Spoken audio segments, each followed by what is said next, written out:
कर्माचे फळ. नेहमी विचारपूर्वक वागा. कर्णाच्या रथाचे चाक जमिनीत अडकल्यावर तो रथातून खाली उतरला आणि तो ठीक करू लागला. त्यावेळी तो शस्त्राशिवाय होता. भगवान कृष्णाने अर्जुनाला ताबडतोब बाणाने कर्णाला मारण्याचा आदेश दिला. अर्जुनाने परमेश्वराच्या आदेशाचे पालन करून कर्णाला लक्ष्य केले आणि एकामागून एक बाण सोडले आणि कर्ण जमिनीवर पडला. मृत्यूपूर्वी जमिनीवर पडलेल्या कर्णाने भगवान श्रीकृष्णाला विचारले, हे परमेश्वरा, तूच आहेस का? तू दयाळू आहेस का? हा तुझा न्याय आहे का? निशस्त्र माणसाला ठार मारण्याचा आदेश आहे?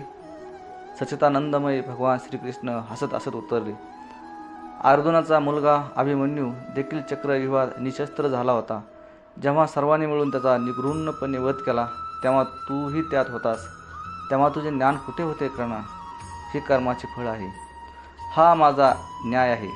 विचारपूर्वक वागा. आज जर तुम्ही एखाद्याला दुखावले असेल, त्याचा अनादर केला असेल, कोणाच्या कमकुवतपणाचा फायदा घेतला असेल, तर तेच कर्म भविष्यात तुमची वाट पाहत असेल आणि कदाचित त्याच कर्माचं मी तुम्हाला प्रतिफळ देईन.